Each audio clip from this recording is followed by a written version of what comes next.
கல்யாணத்துக்கான ஒரு வரன் பார்க்கறது அப்படிங்கிறதே வந்து ஒரு மிகப்பெரிய ஒரு சம்பவமா இருந்த இடத்துல இருந்து ஃபர்ஸ்ட் விசாரிப்பாங்க, சொந்தமா பார்ப்பாங்க, தூரமா பார்ப்பாங்க. பட் இன்னைக்கு வந்து எல்லாத்தையுமே நீங்க ரொம்ப ஈஸியா ஆக்கியிருக்கீங்க. என்னுடைய தேவை ரொம்ப ஃபோக்கஸ்ட், இதுதான் இப்படிதான் அப்படிங்கிற அந்த ஒரு விஷயத்துக்கு கல்யாண மாலை நிச்சயமாக வந்திருக்கிறது. பெரிய பயணியரா இதுல பார்த்த ரொம்ப சந்தோஷமான விஷயம் என்ன, கொஞ்சம் ஷாக்காவும் இருக்கு அப்படிங்கிற விஷயம் என்ன?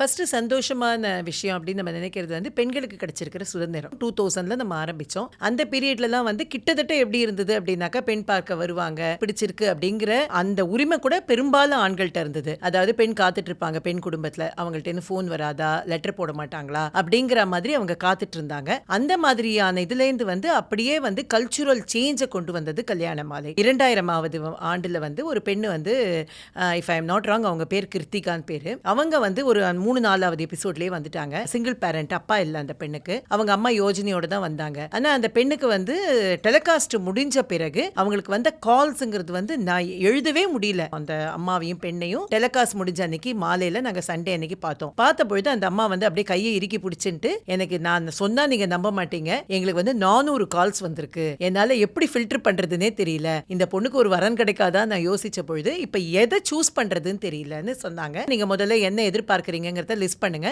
அந்த பேராமீட்டர்ஸ்குள்ள யார் இருக்காங்கன்னு பாத்தீங்கன்னா ஒண்ணுனா நீங்க ஃபில்டர் பண்ணிட்டு வந்தீங்கன்னா ஒரு 10 பேர் தான் இருப்பாங்க. அந்த 10ல யாருங்கிறத நீங்க சூஸ் பண்றது பெரிய விஷயம் கிடையாது, நீங்க 2-3 பேர்ட்ட பேசினாலே உங்களுக்கு தெரிஞ்சிரும்னு அவங்களுக்கு நாங்க ப்ராசஸ் சொல்லி கொடுத்தது ஒரு விதம். ஆனா எனக்கு அன்னைக்கு கிடைச்ச இன்சைட் என்ன அப்படின்னாக்க, பெண்களுக்கு கிடைச்ச மிகப்பெரிய சுதந்திரம். அந்த 400 பேர்ல இருந்து எனக்கு யார் வேணுங்கிறத கிருத்திகா தேர்ந்தெடுத்தாங்க இல்லையா, அந்த மகிழ்ச்சி தான் வந்து எனக்கு அன்னைக்கு வந்து அந்த கோவில் வாசல்ல கிடைச்ச ஒரு மிகப்பெரிய சந்தோஷமா எனக்கு அன்னைக்கு இருந்தது. அதே தான் இன்னைக்கு பெண்களால முடிவெடுக்க முடியல அப்படிங்கிறது கொஞ்சம் சின்ன வருத்தமாவும் இருக்கு. எந்த வகையில சொல்றீங்க? அதை நான் தவறா அப்படிங்கிற மாதிரி நோக்கத்துல சொல்லல.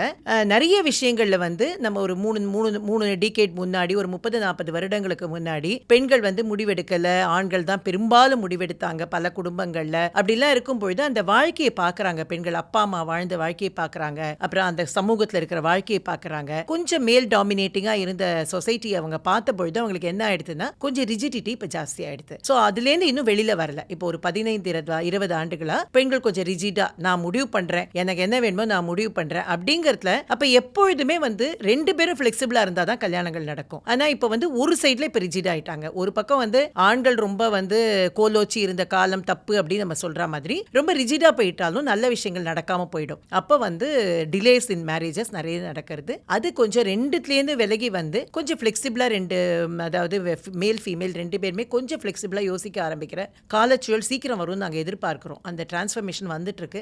அது வந்துருதுன்னா கல்யாணங்கள் இன்னும் கொஞ்சம் ஈஸியாகும்.